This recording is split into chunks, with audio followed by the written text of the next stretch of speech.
চট্টগ্রামের ঐতিহাসিক central railway building CRB প্রাঙ্গণ। প্রাচীন বৃক্ষ স্থাপত্য আর দুপুরের আলোয় ভেসে উঠল নতুন রূপে এক ক্রিকেট উৎসব।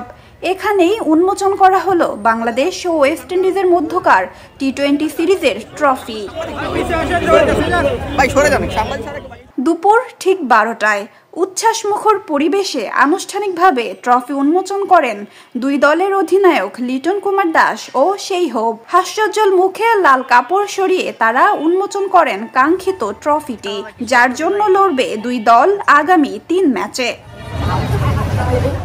বাংলাদেশ ক্রিকেট বোর্ড ও বাংলাদেশ ট্যুরিজম বোর্ডের যৌথ উদ্যোগে এই আয়োজন। শুধু ক্রিকেট নয়, এই আয়োজনের মূল লক্ষ্য দেশের সমৃদ্ধি, ঐতিহ্য, সংস্কৃতি, পর্যটনের সৌন্দর্যকে বিশ্বমঞ্চে তুলে ধরা।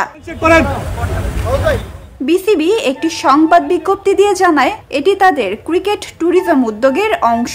ক্রিকেটের সঙ্গে দেশের ইতিহাস, ঐতিহ্য ও সৌন্দর্যকে যুক্ত করাই এই প্রকল্পের উদ্দেশ্য।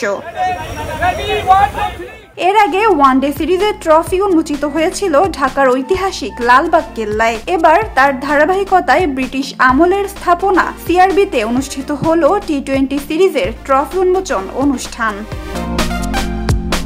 সংস্কৃতি মন্ত্রণালয়ও এই উদ্যোগে যুক্ত। তাদের লক্ষ্য একই সূত্রে গাঁথা হোক ক্রিকেট আর বাংলাদেশের পর্যটন কেন্দ্রগুলো, যেন খেলাধুলার সঙ্গে দেশকে দেখা যায় এক নতুন দৃষ্টিকোণ থেকে।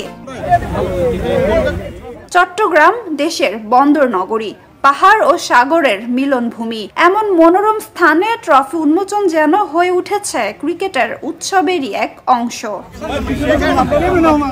বাংলাদেশ ও ওয়েস্ট ইন্ডিজের 3 ম্যাচের টি-20 সিরিজ শুরু হবে আগামীকাল এখানেই চট্টগ্রামে। সিরিজের বাকি 2 ম্যাচ হবে 29 ও 31 অক্টোবর একই ভেন্যুতে।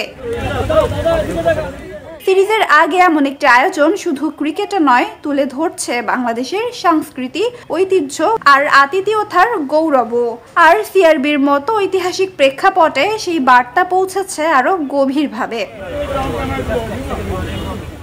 চট্টগ্রামের সিআরবি প্রাঙ্গণে ট্রফি উন্মোচনের মধ্য দিয়ে শুরু হলো বাংলাদেশের ক্রিকেট উৎসবের নতুন অধ্যায়। এখান থেকেই বিশ্বকে জানানো, ক্রিকেট শুধু খেলা নয়, এটি বাংলাদেশের ঐতিহ্যের অংশ।